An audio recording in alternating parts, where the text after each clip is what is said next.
Сюрпрызу не адбылося, а асобу ў мантыі суддзі Еўгена Брэгана нічога не спыніла. Расійская актывістка Паліна Шарэнда-Панасюк, маці дваіх непаўналетніх дзяцей, атрымала 2 гады калоніі агульнага рэжыму. Гэтага абвінаваўцам падалося мала. Жанчына мусіць яшчэ заплаціць 4,5 тысячы рублёў кампенсацыі маральнай шкоды 3 міліцыянтам. Ужо нічога не здзіўляе, калі з пасады знялі сумленне беларускай праваслаўнай царквы гарадзенскага архіепіскапа Артемія. Гэта ён спадарства казаў, што на крыві пакутнікаў стаіць царква, а не на прыстасавальніцтве. Ці, напрыклад, яшчэ старэйшае пакаленне настаўнікі, вам на каленях трэба стаяць за ўсе фальсіфікацыі, за тую хлусню, якую пхалі нашым дзецям. Вітаю, Сергей Падсасонны, студыя Белсат. Абмяркоўваем галоўныя тэмы гэтага дня.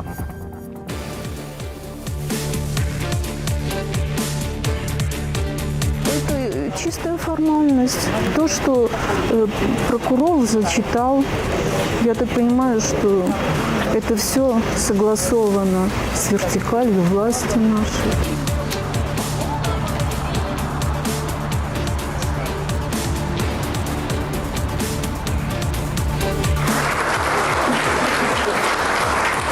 Мы не можам дазволіць дыктатарам пісаць гісторыю, таму што гісторыя і будучыня належаць нам, людзям з сапраўднай прагай да свабоды.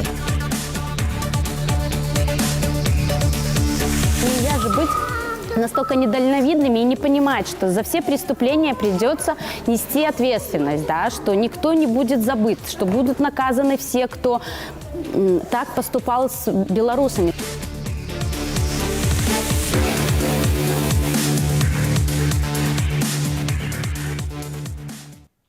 Моцныя словы Паліны Шарэнды-Панасюк увойдуць у гісторыю змагання за незалежнасць. Яна не прызнала сябе вінаватай, а гэтак званаму суддзі сказала, цытата, «Крэсла, на якім вы сидзіце, і тое праўдзівейшае за вас». Канец цытаты. Еўген Брэган даў 2 гады калоніі агульнага рэжыму берасцейскай актывістцы, маці дваіх малалетніх дзяцей. Ён прызнаў жанчыну вінаватай у гвалце супраць міліцыянтаў, абразе Лукашэнкі і шэрагу дзяржаўных службоўцаў. Суд Паліна называла злачынным, а сябе назвала захопленую ў палон.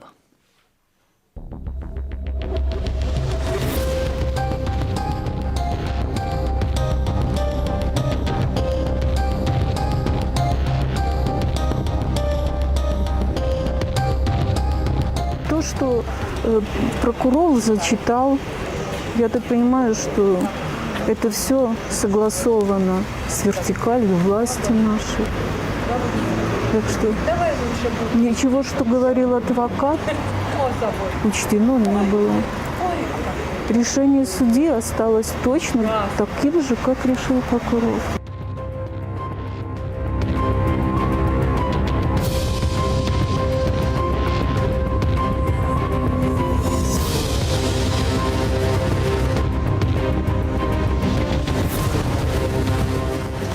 Это потерпевшая.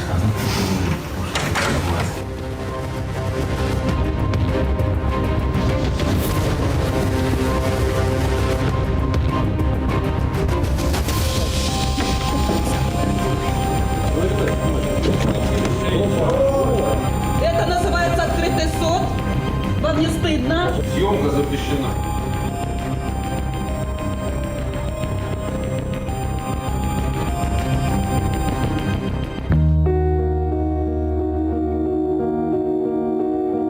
Стах намалевал маме сердечко. В квартире был ребенок, 4-летний мальчик. Никто про это не сказал. Что он чувствовал?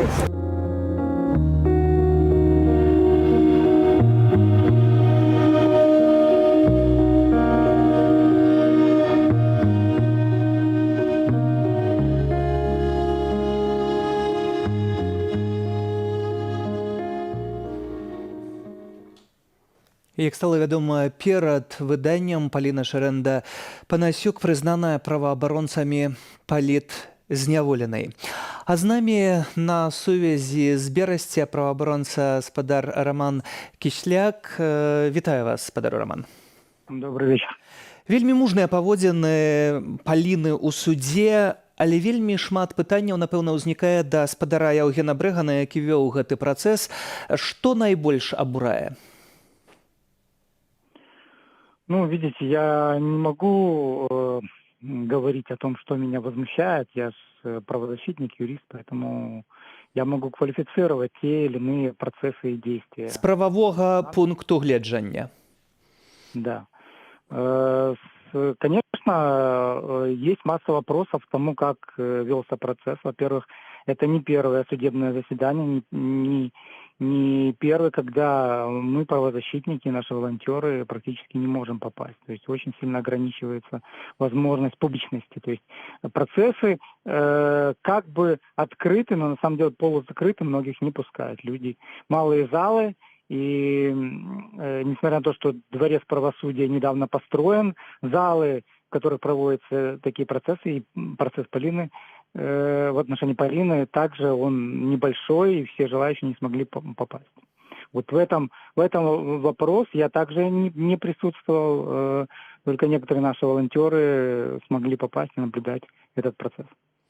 Што датычыць асобы Яўгена Брэгана, то хіба гэта так званы суддзя, які вельмі апошнім часам выслужыўся ў палітычных справах? Я не могу комментировать, вы поймите меня правильно, как бы вот личности судей, тем более, что я в Беларуси нахожусь, ну, очевидно, что система убирает всех недовольных, и у Полина я давно ее знаю, с начала 2000-х годов, и она очень такую принципиальную позицию в отношении несправедливости, в отношении свободы.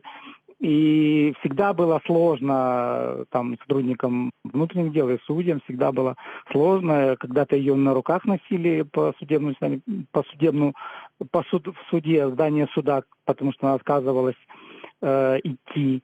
Поэтому, конечно, это такая вот наступит момент после, ну, соответственно, 2020-2021 год, когда возможности у правоохранительных органов сильно расширились, и они смогли привлечь Полину к ответственности и фактически, ну, вот, ее засадить на несколько лет в тюрьму, в колонию посадить, и поэтому, ну, в общем-то, и очевидно, что все те, кто выступает, кто позволяет себе достаточно жестко критиковать действующую власть, тем рано или поздно они подпадают вот под, скажем так, преследование властей в виде вот таких приговоров. Я спадзяюся, што спадарыня Паліна раней выйдзе за гэтыя 2 гады і не адбудзе да канца гэтага пакарання, тым больш, што сёння яна ўжо прызнаная палітзняволенай, як размясціў інфармацыю праваабарончы цэнтр «Вясна». А таксама тут вельмі важны аспект увогуле наконт сям'і, бо суд неяк не надта прыгледзеўся да таго, што 2 дзяцей непаўналетніх, а таксама аказваецца ціск і на бацьку, на мужа спадарыні Паліны, які знаходзіцца пад хатнім арыштам. Больш за тое, ён не можа размаўляць ні з намі, так, з прэсай, увогуле не можа распаўсюджваць якую-колевічы інфармацыю. Носьбіты інфармацыі ў іх забралі. Чаму такі ціск менавіта на гэтую сям'ю? Ну, Андрей Шаренда, вот я с ним познакомился в 2006 году на выборах президента, он был в команде Александра Миленкевича, и он был достаточно активным, он тогда был молодой, Полина чуть раньше пришла в политическую жизнь. Они достаточно активны и достаточно жестко критиковали как и действующего руководители, так и, в общем-то, ну, власти и местные. Поэтому, конечно, на всех, кто таким образом ведет, власти оказывают беспрецедентное давление. Ну, мы подозреваем, что вот избрание такой меры пресечения, как домашний арест, накануне процесса от Полины было сделано специально, тем, чтобы Андрей не мог приходить на процесс, не мог комментировать, то есть его исключить из, скажем так, медийного освещения данного процесса. Але ён быў усё ж такі на працэсе, адзінае, што не мог яго каментаваць. Вельмі дзяржаўная прапаганда ад яго намагалася атрымаць таксама каментар, што вельмі дзіўна ў гэтай сітуацыі. Таксама спадарыня Паліна сёння, знаходзячыся вось у гэтай, гэтак званай клетцы за шыбамі, яна падняла картку, на якой было напісана «Самазванец, убывай». Гэта таксама вядомы лозунг апошніх пратэстаў. Да канца яна трымалася вельмі жорстка і стойка. А каб не была такой катэгарычнай у судзе, ці тут магчымы кампраміс, ці вырак мог бы быць мякчэйшым, ці ўсё ж такі не гэта вырашае? Ну, я думаю, что, конечно, уже решение, я подозреваю, что решение было принято заранее о том, какой она получит срок. И, в общем-то, ее поведение вряд ли бы изменило. Зная Полину, она бы не изменилась. То есть вот у нее есть стержень, и у Андрея Шаренды, вот этот, который, в общем-то, позволяет даже находясь в таких условиях, по сути, вот как она заявила, захватить в плен, продолжать высказывать свою позицию, не признавать эту власть, не признавать этот суд как суд. Она давно об этом заявляла. В общем-то, у нее есть стержень, и вот, конечно, власти всеми силами будут стараться спровоцировать, какие-то действия совершить с тем, чтобы вывести себя. Очевидно, что вот эти январские события, мы не исключали, что это было сделано специально, провокация, то есть приход и спровоцирование, потому что конфликты были и раньше, и они могли быть прогнозируемы со стороны спецслужб с тем, чтобы таким образом оказать давление в виде заключення під стражу і осуждення в отношении Поліни. Спадару Роман, яшчэ напрыканцы адно вельмі важнае пытанне. Двое малалетніх дзяцей, бацька пад хатнім арыштам, ці яны атрымліваюць нейкую дапамогу, ці дапамога патрэбная, можа, нашыя гледачы, якія цяпер могуць і жадаюць нейкім чынам дапамагчы, маглі б гэта зрабіць? Конечно, помощь тем, кто в Беларуси, кто под арестом, под домашним арестом, их родственникам, конечно, она, в общем-то, необходима, несомненно. Хотя вы знаете, что те, кто оказывал помощь, в том числе и члены правозащитного центра «Весна», они сами обернулись, уже в отношении них возбуждено уголовное дело, и оно расследуется. Людей вызывают уже по отношениям с сотрудниками правозащитного центра «Весна», которые лишены регистрации в Беларуси. Дзякуй вам за гэты каментар. Спадар Роман Кісляк, праваабаронца з Берасці, быў з намі на сувязі. І ўжо спадарства разам са спадарыняй Палінай Шарэндай Панасюк на сёння ў Беларусі 477 асобаў, якіх праваабаронцы прызналі палітвязнямі. Зняволеных жа паводле палітычных прысудаў у разы болей. Праект Белсату «Жыві» знаёміць вас з закладнікамі рэжыму.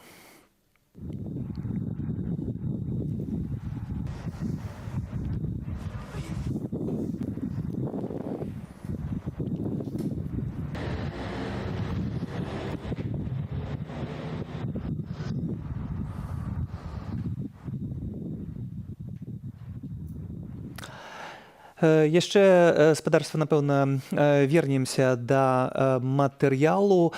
А другі раз у гісторыі, калі перад верхняй палатай парламенту выступае не грамадзянін гэтай краіны. Святлана Ціхановская выступіла з прамовай перад сенатам Чэхіі. Дэмакратычная лідарка заклікала ўрад гэтай краіны пашырыць праграмы падтрымкі рэпрэсаваных беларусаў і медыяў, прыняць 4-й і 5-й пакеты санкцыяў супраць рэжыму Лукашэнкі, а таксама прызнаць КДБ, АМАП і ГУБАЗік злачыннымі арганізацыямі ды ініцыяваць стварэнне міжнароднага трыбуналу над рэжымам у Беларусі.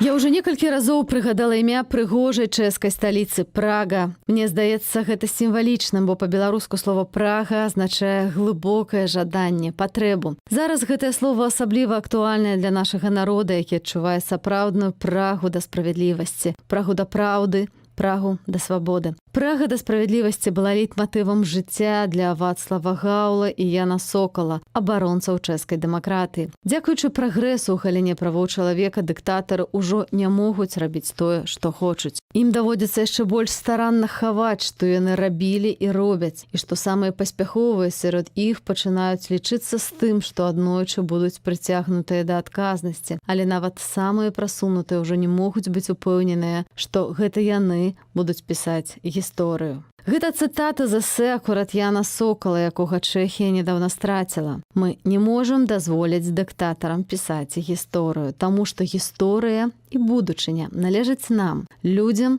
з сапраўднай прагай, прагай да свабоды. Дзякуй. Святлана Ціхановская таксама выступила перад Сенатам Злучаных Штатаў, перад адмысловай камісіяй міжнародных справаў. Таксама гучаць заклікі да санкцыяў. Да санкцыяў заклікае дыаспара беларусаў у Польшчы, Літве, таксама далучаецца і украінская дыаспара. І гаворка ідзе пра блакаду на мяжы. Напярэдадні мы злучаліся з кіраўніком Народнага антыкрызіснага ўправлення спадаром Паўлам Латушкам, які знаходзіўся ў Баброўніках, і сёння ён быў у Кузніцы і зноў вярнуўся ў Баброўнікі, і ўжо цяпер таксама з намі на сувязі. Вітаю, спадар Павел. Якія падрабязнасці сённяшняга дня на мяжы?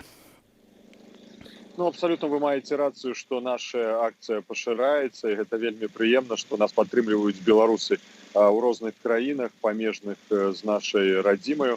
Гэта ў Польшчы, вось Баброўнікі працягваецца акцыя, было частковае перапыненне руху, таксама ў Кузніцы мы выходзілі, таксама вось у гэтай хвіліны нашыя сябры ў Кукурыках выходзяць на пікетаванне пагранічнага перахода. Плануецца, што менавіта ад заўтрашняга дня пачнецца акцыя ва ўкраіне. Таксама ад суботы ў Латвіі чакаюць нашы калегі-сябры узгаднення з латвійскімі уладамі, ну і ў Літве Медзінінкай. Так што фактычна мы так возьмем рукамі і абдымем нашу радзіму Беларусі ў нашым сэрцы, нашу душой. Бо мы перажываем усе тыя, хто знаходзіцца тут, у нашым вось тут Баброўніках, у гэтым маленькім гарадку з палатак, перажываем за нашу радзіму, за нашу Беларусь і змагаемся за яе лепшы лёс. А беларуская дыаспара ва ўкраіне таксама падтрымлівае акцыю, ці маеце з імі ўжо наладжаны нейкі кантакт? Так, безумоўна, маем кантакт, і мы узгадняем нашы акцыі. Мы учора праводзілі такую агульную сустрэчу па Зуму з усімі краінамі беларускай дыаспоры, народнымі пасольствамі. Мы абмяркоўвалі сумесныя захады у падтрымку менавіта гэтай акцыі дзеля таго, каб яшчэ раз аргументаваць нашу пазіцыю перад Еўрапейскім звязам. І мы чуем, што сёння рыторыка Еўрапейскага саюза даволі моцная. Тое, што сёння у Кангрэсе, у Сенаце Злучаных Штатаў Амерыкі таксама прагучалі моцныя заявы. Зразумела, што мы зноў-такі паўтараем. Заявы заявамі, крокі патрэбныя. Але ёсць усё ж такі спадзяванні, вялікія спадзяванні, што ў гэтым разам ад словаў будуць канкрэтныя дзеянні. Так што мы, вяртаючыся да вашага пытання, каардынуемся з беларускай дыаспорай, з народнымі пасольствамі вельмі актыўна. І спадзяюся, што ў суботу менавіта на наш сумесны заклік, я чуў і заклік Ціхановскай, уся беларуская дыаспора ў памежных краінах выйдзе і падтрымае агульную акцыю на пагранічных пераходах. Бачна таксама, што не толькі вось гэтае падтрыманне выказвае старшыня Еўрапейскай рады Шарль Мішэль, прэзідэнт Байден таксама заявіў пра санкцыі ў дачыненні Лукашэнкі і рэжыму, анансуюцца новыя санкцыі ад Злучаных Штатаў, але варушацца таксама і ў афіцыйным Менску, бо ўсё часцей часцей даходзяць камунікаты пра тое, што будуць змушаць альбо прасіць палітычных вязняў да таго, каб яны падпісвалі гэтае прашэнне аб памілаванні. Ці тут не атрымаецца сітуацыя, што перад вось гэтымі санкцыямі, перад нейкімі сапраўднымі рашэннямі купіцца еўразвяз на вызваленне некалькіх вязняў? Ну, зразумела, што рэжым будзе старацца зараз дэматываваць усіх нас. Рэжым будзе старацца намагацца памяняць павестку і паказаць нібы еўрапейцам штучныя, зразумела, абсалютна штучныя крокі. Але ўсё ж такі гэта інфармацыя супярэчлівая. Наколькі мы чыталі, таксама было і абвяржэнне Міністэрства ўнутраных спраў, што такія размовы праводзяцца. Вельмі важна, каб зноў-такі нашы еўрапейскія, амерыканскія партнёры не трапілі ў такую сітуацыю, як гэта было раней. Калі пачынаецца гандаль закладнікамі і дзякуючы гэтаму гандлю рэжым захавае свае пазіцыі і зноў працягнець рэпрэсіі ў Беларусі, як гэта было і папярэднія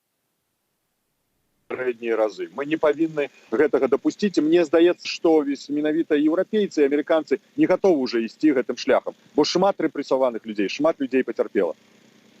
Ці сапраўды ў еўразвязе разумеюць, што могуць наступіць на тыя ж самыя граблі? Вось гэта вельмі важны момант. Ці таксама вы вядзеце гэтую працу, каб інфармаваць Захад? Безумоўна, працягвае працу і штаб.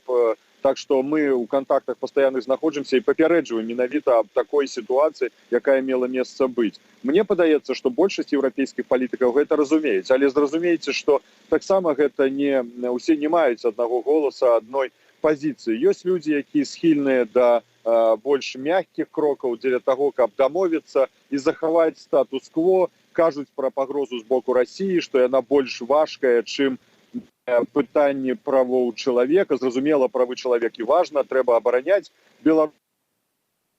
Але ўсё ж такі пагроза Расіі больш мае вялікае значэнне для кантынента. Вось у гэтую гульню мы не павінны дазволіць тым палітыкам, якія бы хацелі бы згуляць, каб яны яе згулялі. І гэта ўжо будзе залежыць ад нашых дэмакратычных сілаў і нашых мэтанакіраванасцей у перакананні таго, што гэтага дапусціць нельга. Я спадзяюся, што гэтым разам гэта не атрымаецца. Дзякую вам за гэтую размову. Спадар Павел Латушка, кіраўнік Народнага антыкрызіснага ўпраўлення, быў з намі на сувязі наўпрост з пераходу Баброўнікі на польска-беларускай мяжы. Змяняем тэму. Архіепіскап Гарадзенскі і Ваўкавыскі Артемій для беларускай царквы заўжды быў асобаю з вялікай літары.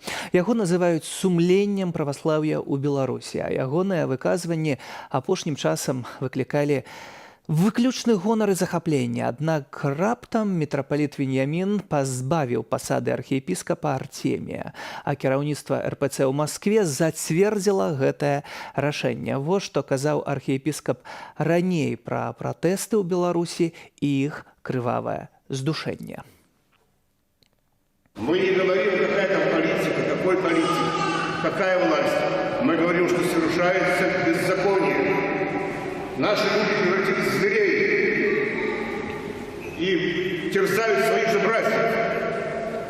К нам, священникам, приходят, рассказывают с глазами на глазах, что с моей дочкой делают. К нам приходят, рассказывают пожилые люди. На лавочке сидели, а их избили, унизили. А тот, кто старше поколения, который бурчит учителя, мы, так сказать, тут политику увидели. Вам на коленях надо стоять. За всю фальсификацию, эту ложь, которую вдыхали наши дети. Архіепіскап Артемій, ужо былы архіепіскап Гарадзенскі і Ваўкавыскі, страціў сваю пасаду. Ён адзіны, хто адважыўся публічна асудзіць гвалт і таксама падтрымаць пратэстоўцаў. З намі на сувязі святар Беларускай праваслаўнай царквы Александр Шрамко. Вітаю вас. Якая ваша рэакцыя на гэтае рашэнне РПЦ, якое сёння мы ўсе пачулі і пабачылі? Айцец Александр, ці вы мяне чуеце?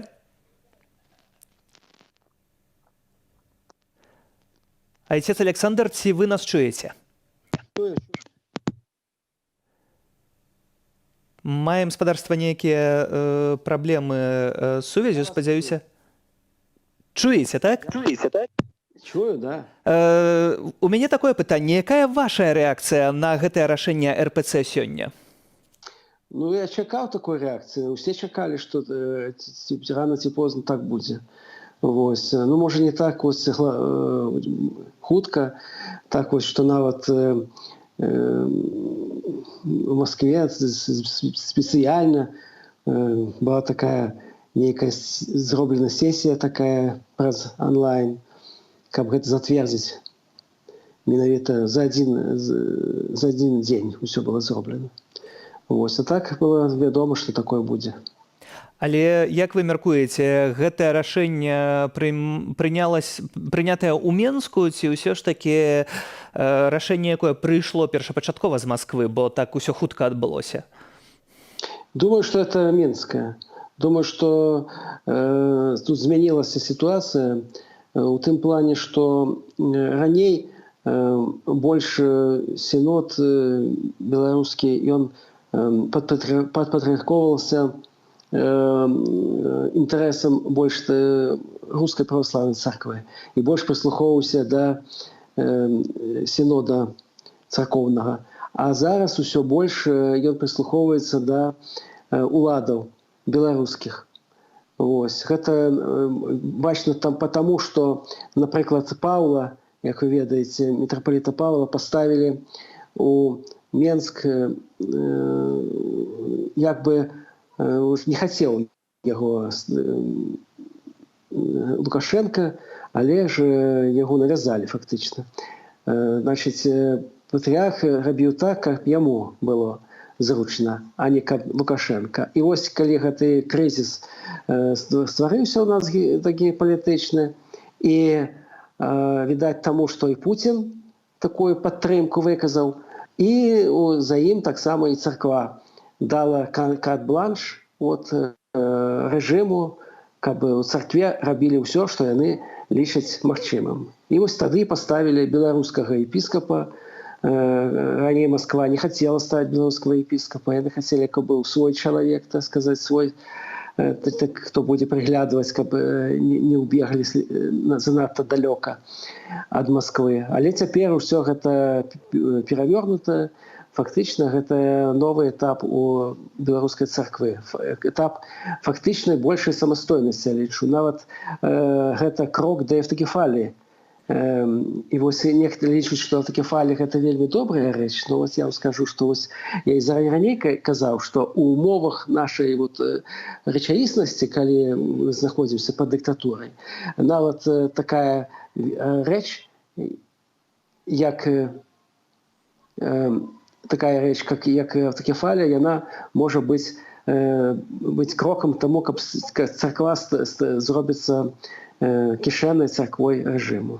Ці ўжо не з'яўляецца такой кішэннай царквой, бо мітрапаліт Веніямін абдымаецца з Александром Лукашэнкам, ведаючы, што ён па сутнасці адказвае за тое, што адбывалася ў Беларусі. Ёсць забітыя, мноства параненых, 477 на сёння палітычных вязняў у краіне. Ён прымае падарункі, дорыць падарункі таксама Александру Лукашэнку. Ці ў гэтай сітуацыі ўжо гэта не адбылося? Ну, фактычна адбылося, таму што тут толькі стрымліваецца толькі самой межамі самого рэжыму, наколькі ён будзе мець такую нагласць умешвацца ў справы царквы. Можа, ён яшчэ па інерцыі не ўсё гэта выкарыстоўвае, усе свае рычагі. Ну і таксама яшчэ гэта абмяжоўваецца тым, што ўсё ж такі царква гэта не іерархія, гэтым трэба памятаць. Што гэта не армія, дзе, напрыклад, паставілі сваіх епіскапаў і ўсё, царква як бы пад сваім кантролем. Гэтага не бывае. В царкве людзі, усе звычайныя людзі, яны самі па сабе царква. І гэта можа вызваць такую, і ўжо вызывае нейкае такое разлад у царкве, таму што людзі не давяраюць іерархіі, і гэта можа нават прывесці да такога, можа быць, такога фактычнага расколу. Ну, сапраўды можна зняць з пасады, але, напэўна, нельга пазбавіць праўды таго ж Артемія, які казаў гэтую праўду, які казаў, што царква не павінна быць абыякавай, маўчаннем прадаецца Бог. Вельмі моцнае выказванне. Але як мяркуеце, ці змена архіепіскапа пацягне за сабой таксама і іншыя кадравыя змены на месцах? Бо у розных цэрквах гарадзеншчыны, ёсць таксама, можа, тыя, хто не адпавядае уладзе?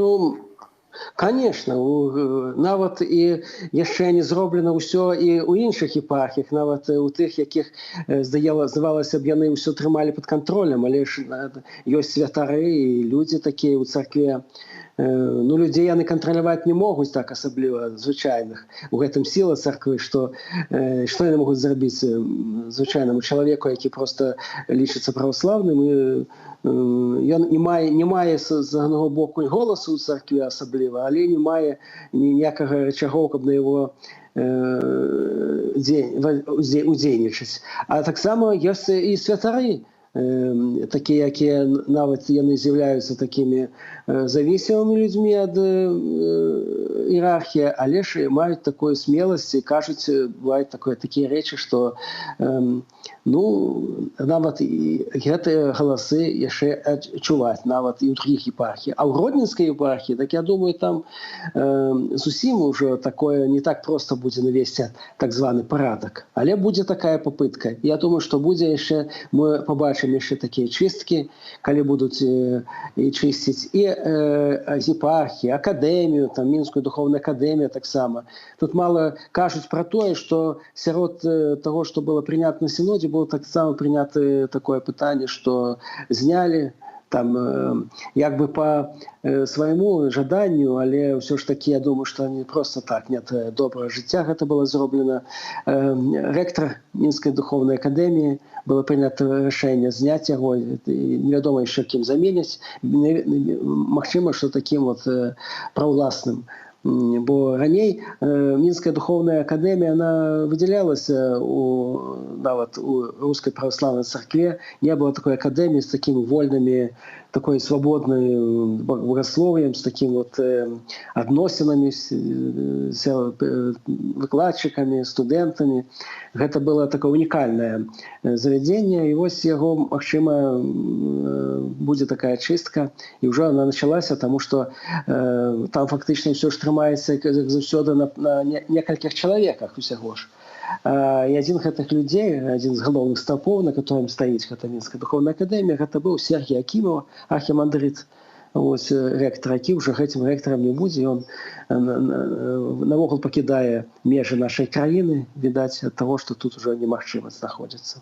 У Мінскай духовнай акадэміі я асабіста бываў, меў добрыя навуковыя кантакты некалі таксама з імі. Гэта сапраўды вельмі цікавы і моцны асяродак. Але вы ўжываеце такое слово «чысткі». Вось мне асабіста гэтае слово «чысткі» неяк адштурхоўвае адразу ў стасунку да духавенства ў сталінскі тэрор. Так я прыкладна такімі асацыяцыямі трымаюся. Да, чысткі ў такім плане, што людзей, якія не згодныя з чымсьці, такія вольныя, или як-то себе адмецілі ў пратэстах, у нейкіх сваіх такіх вось выказваннях, дзейнасці нейкай сваёй, іх будуць ціха прыбіраць і ставіць такіх вось больш паслухмяных, больш праўладных. Тут іншая справа ў тым, што не проста так працавала акадэмія, і атрымалася так, што фактычна няма кем замяніць іх. Таму што все, хто больш-менш такія людзі адукаваныя ад царквы, яны ў большасці сваёй такога складу, як, скажем так, непраўладнага. А больш такого свабоднага. І таму іх замяніць амаль што няма кем.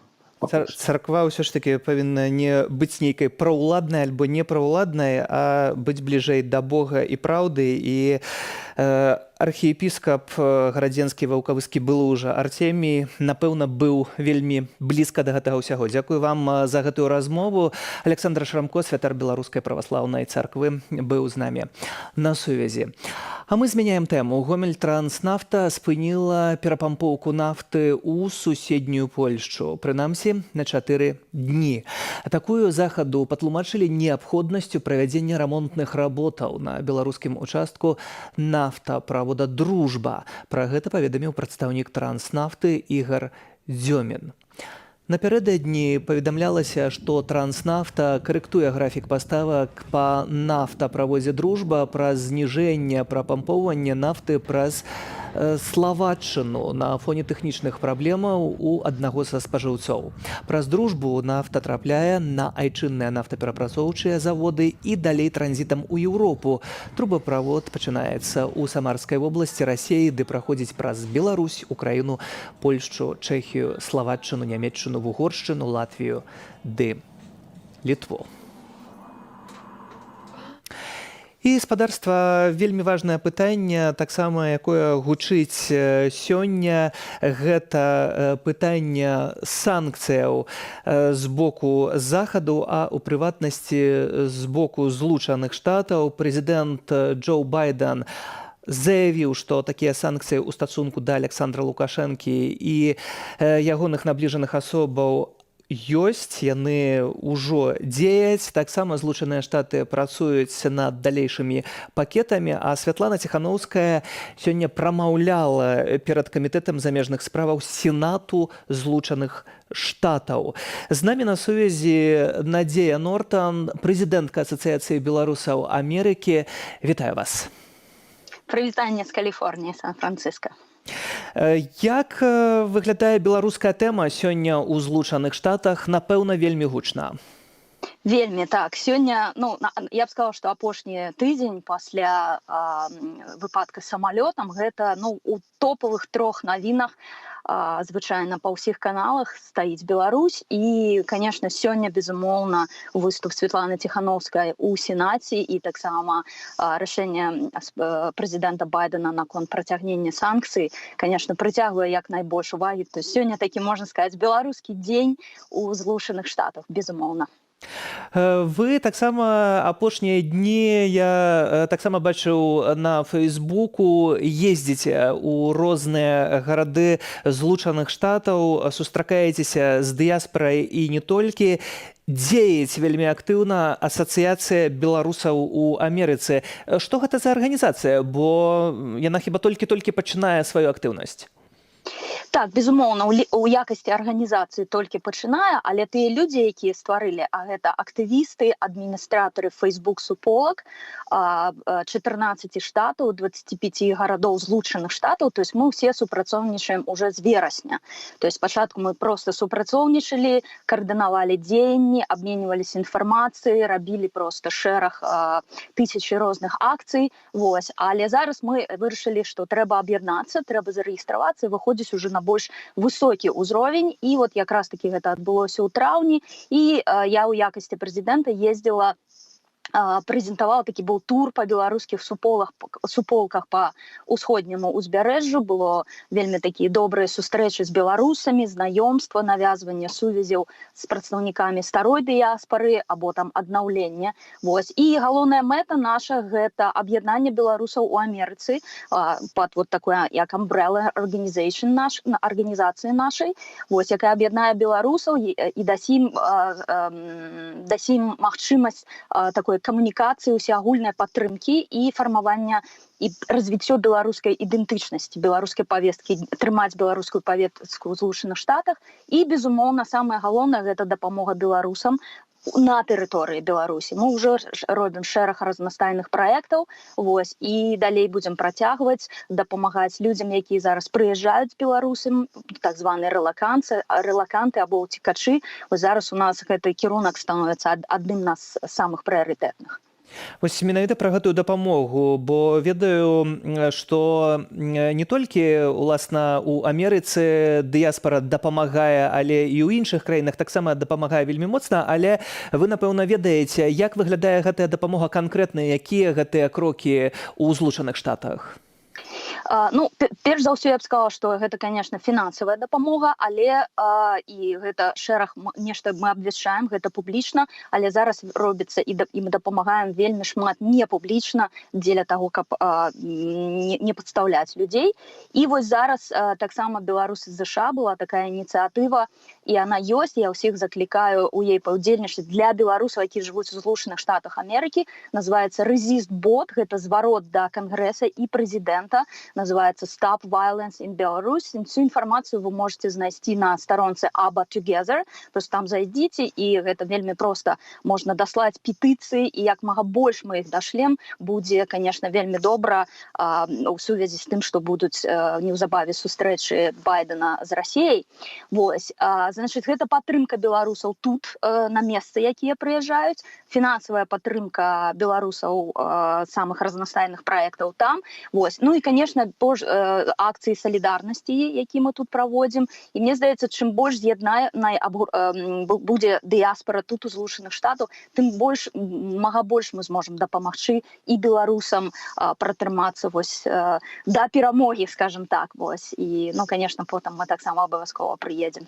Гэта ўсё вельмі важныя рэчы. Я таксама пра гэтыя рэчы ведаю, што дыяспара вельмі моцна ува ўсё гэта заангажаваная, вельмі моцна дапамагае тым, хто пацярпеў ад рэпрэсіяў і гэтак далей. Але таксама ў Беларусі не ўсе адназначна гэта ўспрымаюць, і гучаць часам такія галасы, што вы там у эміграцыі толькі усміхаецеся на акцыях, ходзіце са сцягамі і больш нічога не робіце. Што такім людзям адказаць?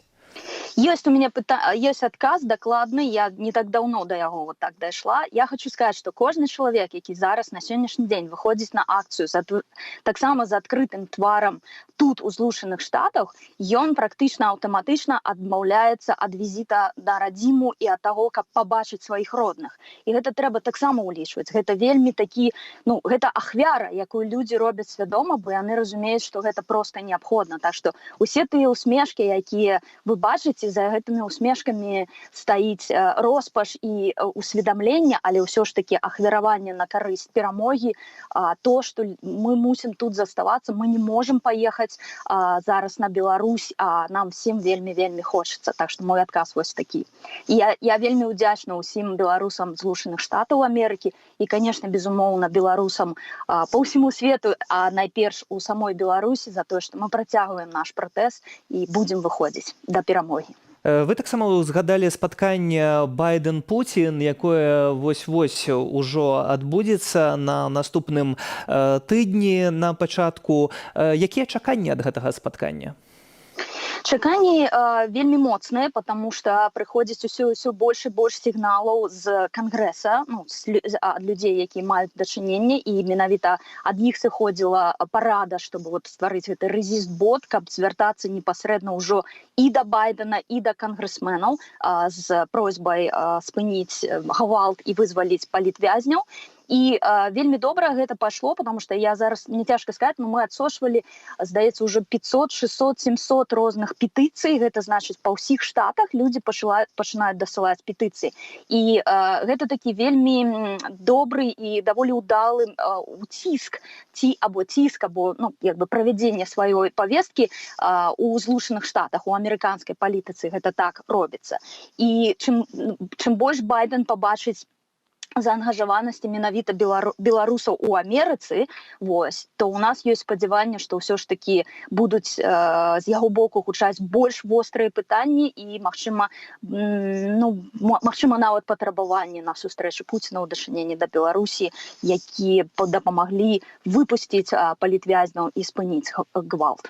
Гэта наše спадзяванне. Але з іншага боку, Джо Байден даў зялёнае святло на будаванне Nord Stream 2, расійскі газ у Еўропу, і гэта вельмі таксама важнае пытанне. Ці тут бізнес выйграе перад правамі чалавека?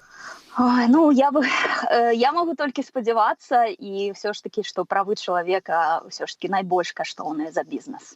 Ну, але гэта мае асабістыя спадзяванні, і спадзяюся, што гаспадара Байдена таксама будзе, будзе больш думаць у гэтым кірунку за людзей, не за грошы. Што тычыцца выступу Святланы Ціханаўскай перад Сенатам, перад камітэтам замежных справаў Сенату Злучаных Штатаў, то там гучала і прамова, таксама пытанні.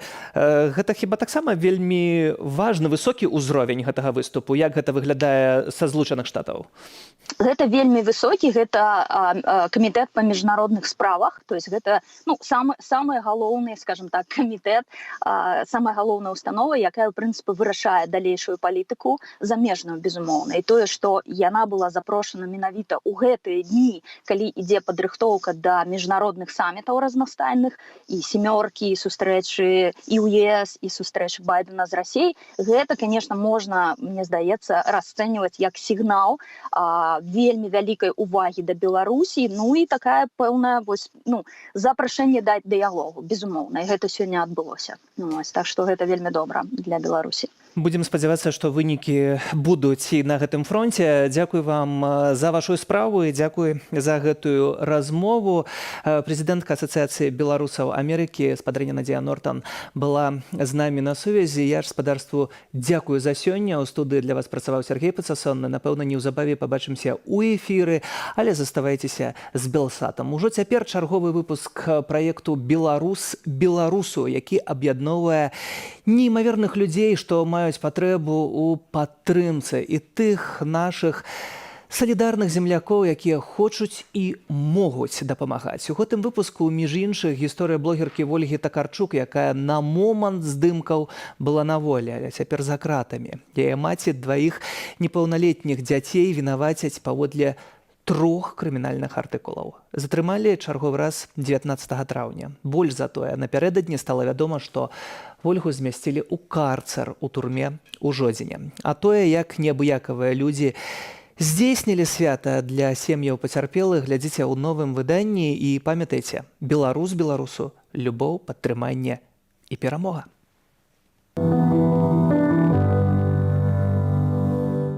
Можна пасадзіць чалавека, але немагчыма знішчыць ягоную свабоду. Праект «Беларус беларусу» аб'ядноўвае неймаверных беларусаў, якія маюць патрэбу ў падтрымцы, і тых салідарных нашых землякоў, якія хочуць і могуць дапамагаць. Надоечы мы расказвалі пра Веру з Лебядзінага, якая выйшла па корм для кота і трапіла на Акрэсціна. Все из-за кота, все из-за него. На пешеходную дорожку подъехало 2 буса, все, и отвезли нас в центральный РУВД. Вера, якая атрымала на той момант самы буйны ў гісторыі Беларусі штраф, вельмі натхнілася гісторыяй шматдзетнай маці Іны Дабратвор, асуджанай за партрэты палітычных вязняў і вымушанай пакінуць Беларусь. Был самый большой штраф у меня, но бедной Ине удалось меня перегнать. Лучше бы она была первой в чем-нибудь более приятном, правда? Передайте, пожалуйста, деткам, хорошо? Помогают. Я уже получил там 100-500 предложений посидеть с детьми, там, когда надо, то есть такого плана. Пишут там, кто готов там еду привезти, кто деньги на штраф собрать. То есть, и это не может не радовать, потому что на самом деле солидарность – это одна из самых основных вещей. Будешь такое? Что? Не очень. Вообще очень бы хотелось бы приобщаться, приобщать детей к белорусской культуре. Вот, казалось бы, еще недавно была такая возможность, дворовые концерты, можно было прийти послушать. Даже несмотря на то, что музыкантам давали по 15 суток ареста, они все равно выступали. Это было замечательно. Сейчас, к сожалению, нету даже такой возможности.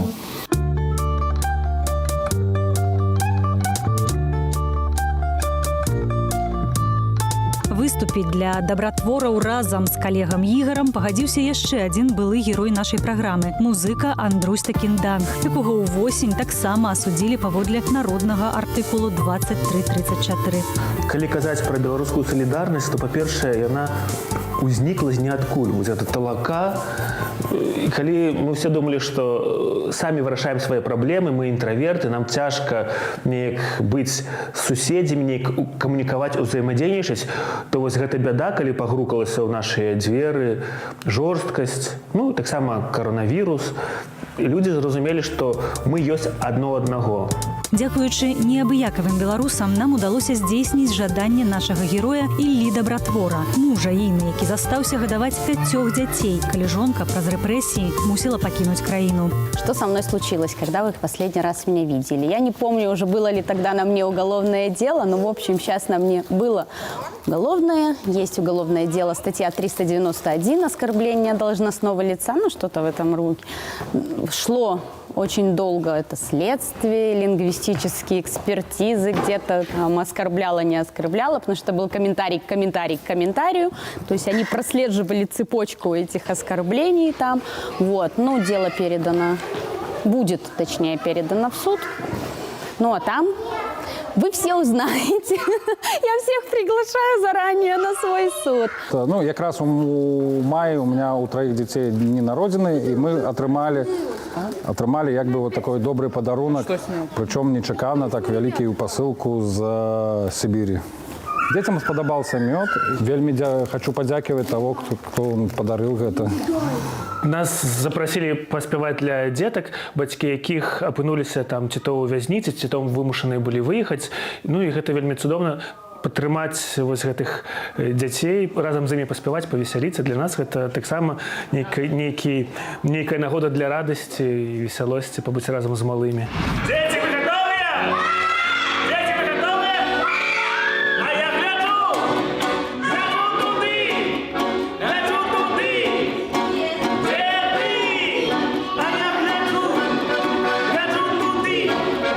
Гляджу туды! Дзе? Правильно. А теперь давайте поработаем. Кто из вас умеет танцевать, как-нибудь? А кто не умеет танцевать? Поднимите руки, кто не умеет танцевать. Добро, кто не умеет, подходите вот сюда, вот сюда, вот, кто не умеет. Кто не умеет. А кто умеет, может подойти сюда, вот. И... На працягу всех гадоў, на жаль, той ситуации, в якой мы живем в Беларуси, белорусы дапамагают один одному. И белорусы не раз доказывали, что им держава гэта и не патрэбна. Яны сами все вырашаць. Можно узгадать даже те моменты, что белорусы толерантные, сколько яны габрэяў схавали падчас нямецкай оккупации, колькі яны людей, простыя люди выратавалі падчас вот этих падзей оккупационных, якія ствараліся ў 20-м годзе ў Беларусі. І гэта вельмі файна. Гэта то, что дае надзею.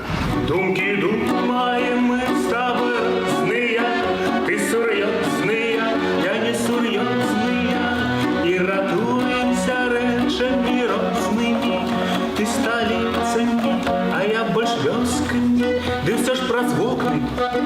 Техничка, шукаешь ты, где я?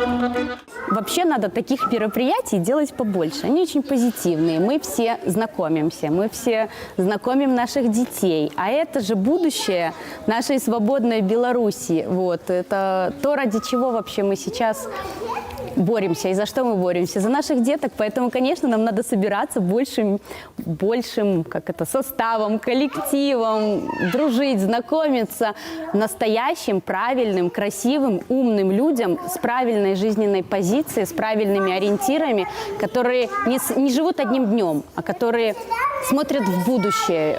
Потому что вот по ту сторону, мне кажется, они живут одним днем. То есть они люди ограниченные, они вот в шорах своих, они не понимают, рано или поздно. Ну, в любом случае, это же придет конец этому всему. Я уверена, что рано, ну, даже если возьмем вариант чуть-чуть позже, но все равно нельзя же быть настолько недальновидными и не понимать, что за все преступления придется нести ответственность, да, что никто не будет забыт, что будут наказаны все, кто так поступал с белорусами, со своими же согражданами.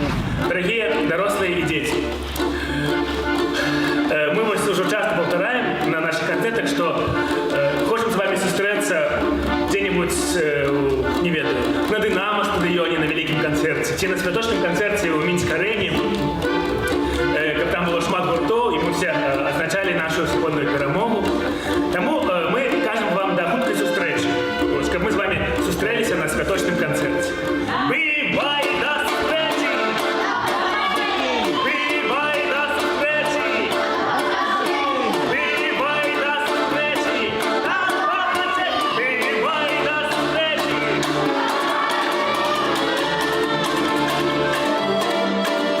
Ну, Самае аптымістычнае, напэўна, тое, што застаюцца выканаўцы як Такідан, застаюцца такія блогеры, як Вольга Токарчук.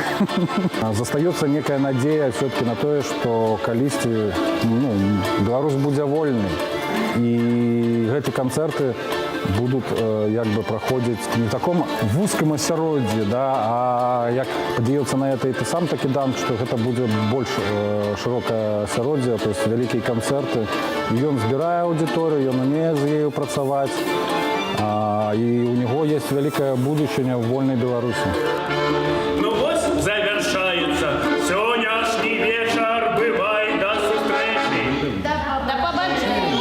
Ці маеце я якую надзею, бывай да сустрэчы. Добра, дзеці. Ну что, будем с вами развитываться. Давайте дадим один одному 5. Подходите, давайте мне 5. Подходите сюда.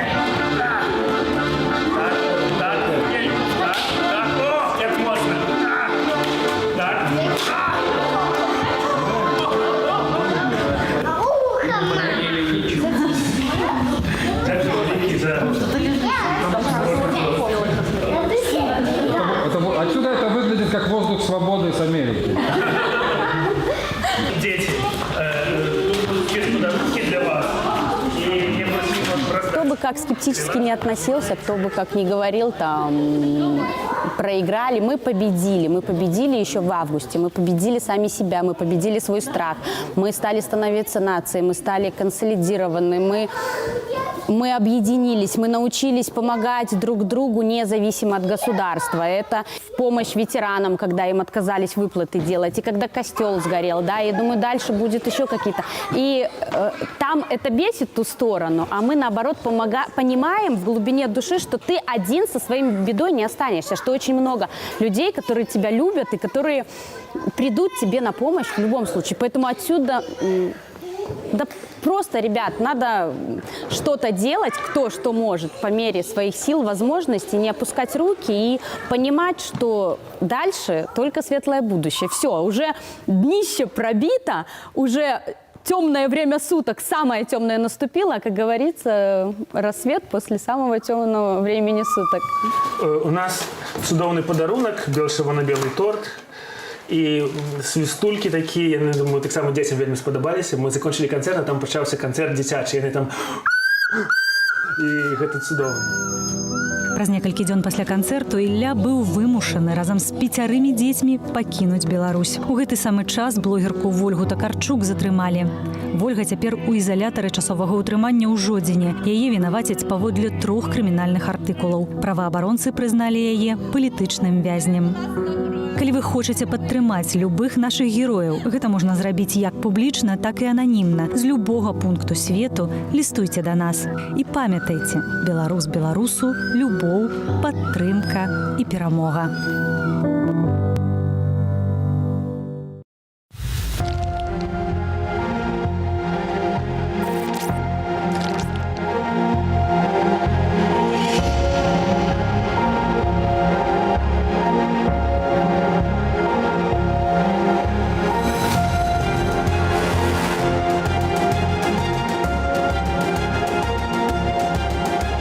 Прорвемся. Горай ужо дакладна не будзе нідзе.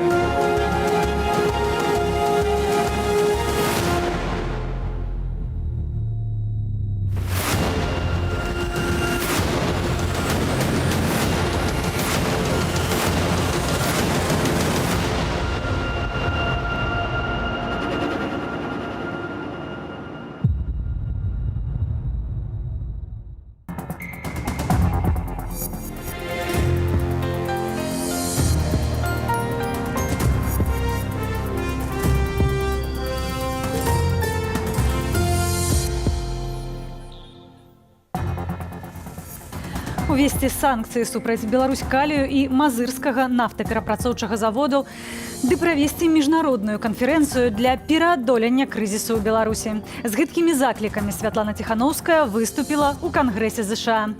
Вітаю, шаноўнае спадарства. У эфіры «Аб'ектыў». З вами Анастасія Русецкая. І сёння ў выданні.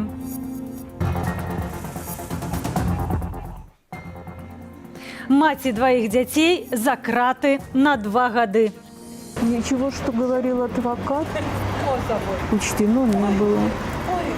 Решение судьи осталось точным, таким же, как решил прокурор.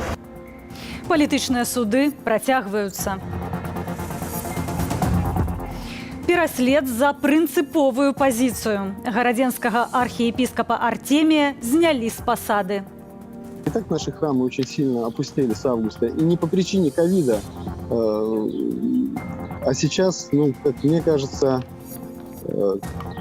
все будет еще хуже. Ахова мяжы з войскам. Літва спыняе плынь нелегалаў з тэрыторыі Беларусі. Гэта ўжо вельмі мэтанакіраваная палітычная акцыя, калі ўсе праблемы, якія Беларусь магла вырашаць, она ўжо перастала вырашаць, каб штосьці дрэннае зрабіць Літве і іншым краінам Еўропы. 2 гады зняволення для маці 2 малалетніх дзяцей. У Берасці вынеслі прысуд Паліне Шарэндзе Панасюк. Жанчыну паўгода трымаюць у следчым изолятары. Беларускія праваабаронцы прызналі яе палітзняволенай. Пра суды і ціск на вязняў Ірына Дарафейчук. 2 гады зняволення і 4,5 тысячы рублёў кампенсацыі маральнай шкоды 3 міліцыянтам. У суде Маскоўскага раёну Берасця агучылі вырак Паліне Шарэндзе Панасюк. Актывістка назвала працэс палітычна матываваным. Я так понимаю, что это все согласовано с вертикалью власти нашей. Так что ничего, что говорил адвокат, учтено не было. Решение судьи осталось точным, таким же, как решил прокурор. Суддзя Яўген Брэган прызнаў Паліну Шарэнду Панасюк вінаватай у абразе прэзідэнта, абразе прадстаўніка ўлады і ў гвалце над працаўніком органаў унутраных справаў. Усяго пацярпелымі прызналі 7 міліцыянтаў. Забралі актывістку 3 студзеня, выламаўшы дзверы кватэры, якія яна адмовілася адчыніць міліцыянтам. Тыя прыйшлі праводзіць ператрус, звязаны з затрыманнем ейнага мужа Андрэя. В квартире был ребенок, 4-летний мальчик. Никто про это не сказал. Что он чувствовал? Муж Паліны Андрэй Шарэнда застаецца пад хатнім арыштам. Праваабаронцы прызналі яго палітвязнем. Алега Краўцова, фельчара хуткай дапамогі з Ліды, асудзілі на 3 гады пазбаўлення волі. Максім Філатаў прызнаў яго вінаватым у актыўных дзеяннях, што груба парушаюць грамадскі парадак. І ў наўмысным псаванні шляхоў злучэння. Нібыта ён абкручваў дротам рэйкі на чыгунцы, каб заблакаваць рух цягнікоў. Цягам 11 дзён не магла трапіць да палітвязня Рамана Пратасевіча ягоная адвакатка Інеса Аленская. Напярэдадні ж следчыя дзеянні з ім працягваліся 7 гадзінаў. Але распавесці падрабязнасці адвакатка не можа, бо дала падпіску аб неразгалошванні. Амаль месяц не мог спаткацца з абаронцам і Артём Анішчук, які адбывае пакаранне ў магілёўскай калоніі. Праз адваката ён змог паведаміць, што ўвесь час зазнае з боку адміністрацыі фізічны і псіхалагічны гвалт. К нему применялись пытки, муж проглотил знак протеста, то, что его пытали, металлические какие-то предметы. Какие предметы, я об этом не знаю, мне адвокат не сообщал. И его увезли мужа на МРТ.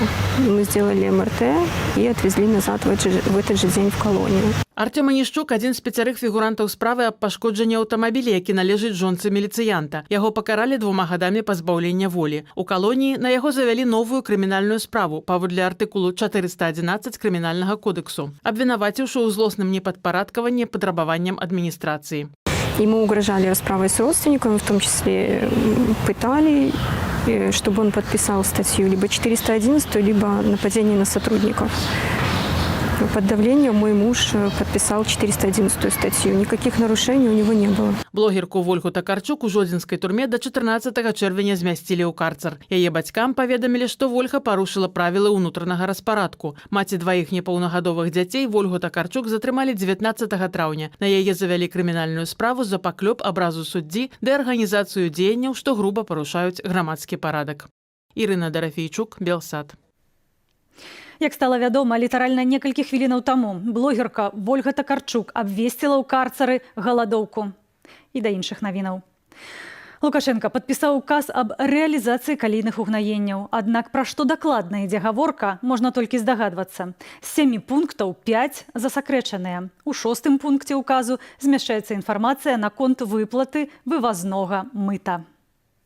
Засакрэчаныя пункты у пастанове Лукашэнкі аб экспарце калійных угнаенняў могуць з аднаго боку змяшчаць нейкія палажэнні аб тым, як пазбягаць санкцый, у прыватнасці выкарыстання нейкіх іншых трейдераў. Гэтак жа нельга выключаць, што і ў экспарце калійных угнаенняў ёсць нейкія палажэнні, якія парушаюць манаполію беларускай калійнай кампаніі, якая з'яўляецца фармальна паводле агульнага уяўлення дзяржаўным манапалістам на экспарт беларускіх калійных угнаенняў.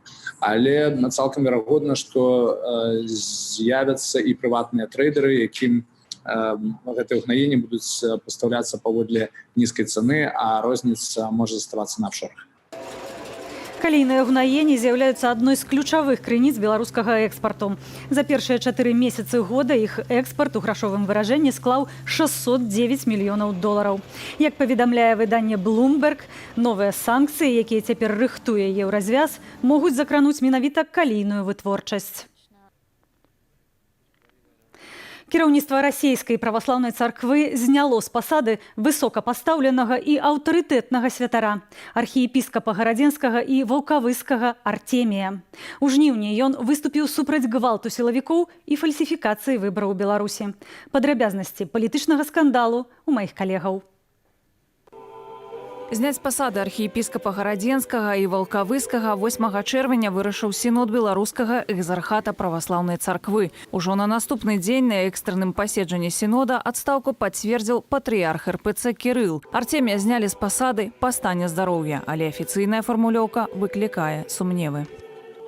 Архіепіскап Артемій, ён адзіны, які выступіў з праваслаўных іерархаў супраць гвалту, супраць фальсіфікацыі і ўсе такога, што супярэчыць хрысціянскім каштоўнасцям. У снежні мінулага году, пасля таго, як беларуская праваслаўная царква атрымала папярэджанне ад ураду, яе кіраўнік мітрапаліт Веніямін патрабаваў ад гарадзенскай епархіі, цытата, «выконваць беларускае заканадаўства». Архіепіскап Артемій у казаннях заклікаў улады пакаяцца. Мы говорим, что совершается беззаконие. Наши люди превратились в зверей и терзают своих же братьев. К нам, священникам, приходят, рассказывают с слезами на глазах, что с моей дочкой делают. К нам приходят, рассказывают пожилые люди. На лавочке сидели, а их избили, унизили. Як паведамляе афіцыйны сайт расійскай праваслаўнай царквы, менавіта мітрапаліт Веніямін выслаў у Маскву прашэнне пра адстаўку прынцыповага епіскапа. Реакция митрополита Вениамина, к сожалению, вот она непонятна. Как человек, который декларирует себя отцом всех верующих там, Беларуси, может находиться под таким влиянием, что ли, государства. Я не знаю. Поэтому, мне кажется, здесь возникла очень серьезная внутрицерковная проблема. Архіепіскап гарадзенскі Артемій кіраваў працай з моладдзю ў беларускай праваслаўнай царкве. Як універсітэцкі выкладчык выхаваў пакаленне тэолагаў. Яго адстаўка можа падарваць не толькі аўтарытэт мітрапаліта Веніяміна, але і самой праваслаўнай царквы. Получается, что сейчас тем людям, которые, возможно, думают по-другому, им некуда пойти, им не к кому обратиться. И так наши храмы очень сильно опустели с августа. И не по причине ковида. А сейчас, как мне кажется, все будет еще хуже. Пасля жніўня пад рэпрэсіямі апынуліся як праваслаўныя, гэтак і каталіцкія святары. У верасні за ўдзел у мірных акцыях пратэсту пратэіерэй Уладзімір Драбышэўскі спачатку атрымаў 10 сотняў адміністратыўнага арышту. Пасля на волю не выйшаў. Яго асудзілі яшчэ на 15 сотняў. У лістападзе грэка-каталіцкі святар Віталь Быстроў атрымаў 10 сотняў. Ксёндз Вячаслаў Барок правёў у турме 10 сотняў за тое, што паказаў на ютубе работу дызайнера Уладзіміра Цэслера са свастыкай і дзяржаўнай сімволікай Беларусі. Ціск на царкву стаў тэндэнцыяй. Для мяне больш дзіўна, калі так можна сказаць, тое, што гэта адбылося толькі цяпер. Відаць, гэта не так проста было ажыццявіць. Тым не менш, ўсё да гэтага ішло. Аккурат с арцебіскупом Кандрусевичем удалось разобраться, бридко кажучи, разобраться уже у другой полове 2020 года, ну, в выпадку архиепископа Артемия толькі цяпер. Каталіцкі архіепіскап Тадеуш Кандрусевич сышоў у адстаўку ў студзені 2021 года. 4 месяцы ўлады забаранялі яму ўязджаць у краіну пасля таго, як у жніўні ён скрытыкаваў дзеянні АМАПу. Іерарх, які сышоў на пенсію, захаваў тытул ганаровага мітрапаліта Менска-Магілёўскага. У Менск выслаў ужо былога гарадзенскага архіепіскапа і сінод РПЦ. Надзея Бельская, Александр Папко, Белсад.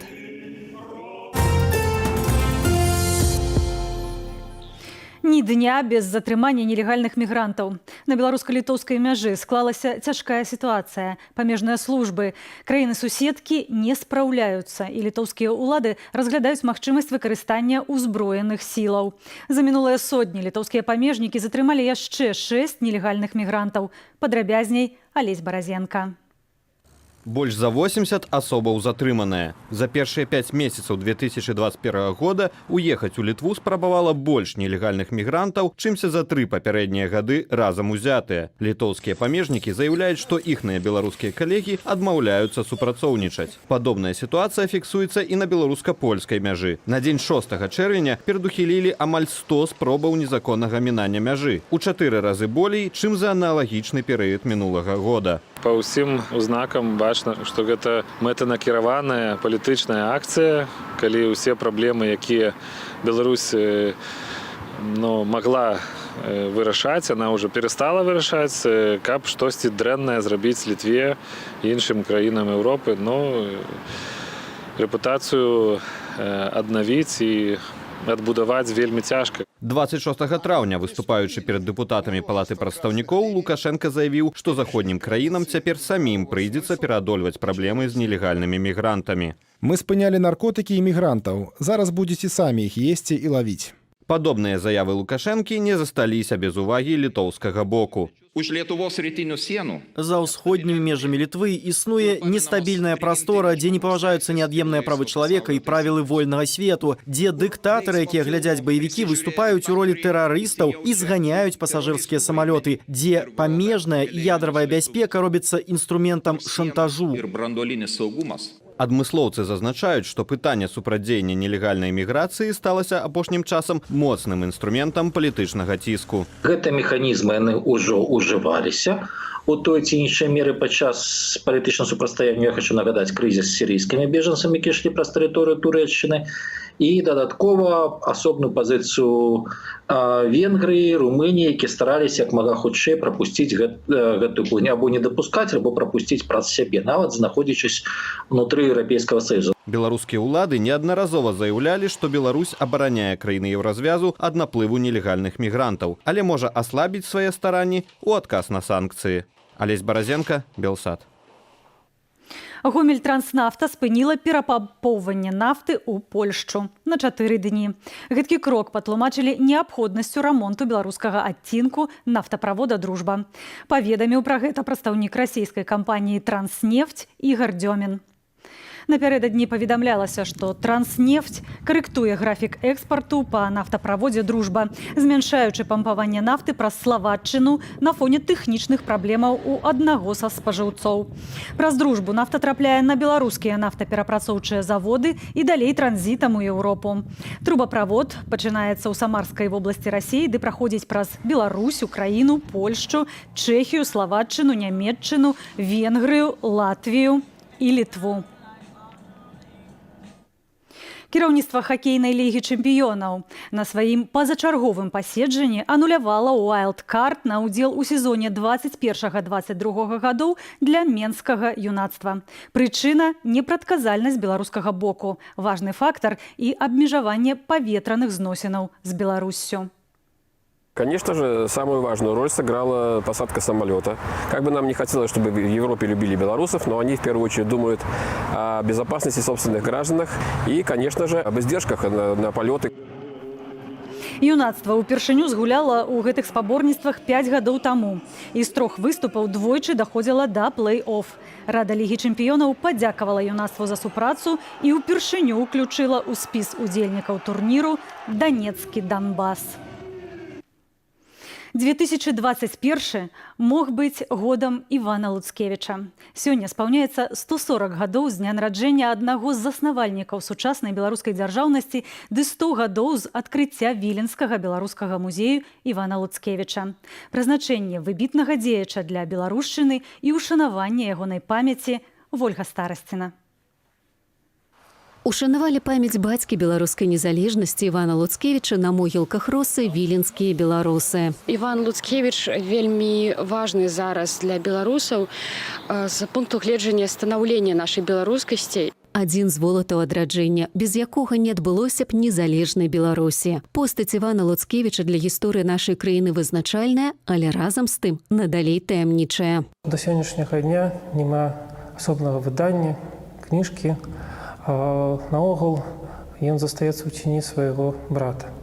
А вызначальна таму, што дзякуючы ягонай руплівасці, калекцыя, якая дала пачатак музею, фактычна з'явілася на палітычны арэне беларускі нацыянальны рух. Іван Луцкевіч стаяў ля вытокаў незалежнасці БНР і стварыў першую палітычную партыю Беларусі. Шлях да незалежнасці нашай краіны ён бачыў не толькі ў рэалізацыі палітычных крокаў, а перадусім у асветніцтве і адукацыі беларусаў, захаванні нашай багатай спадчыны. Ён быў адным з заснавальнікаў газеты «Наша Ніва», аўтарам працаў па гісторыі і мастацтве Беларусі. На базе ягонай калекцыі са слуцкімі паясамі ды старажытнымі рукапісамі паўстаў беларускі музей у Вільні. Луцкевіч арганізоўваў беларускія школы. Ён разумеў, што адукацыя чалавека гэта вельмі важная для будучай краіны. Людзі адукаваныя. Падтрымліваў таленты, так?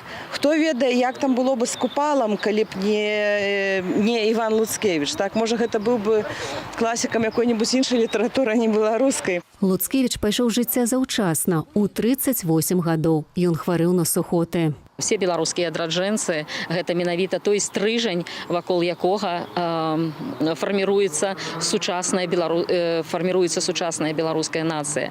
Яны даюць моц, яны даюць нам упэўненасць у тое, што іх справа не дарэмная, не марная, што мы годна будзем працягваць сваё змаганне за свабодную незалежную Беларусь. Іван Луцкевіч – інтэлігент і разам з тым змагар. Менавіта ён на адной з мінскіх фабрык даў гудок, які стаў сігналам да ўсеагульнай стачкі пратэсту.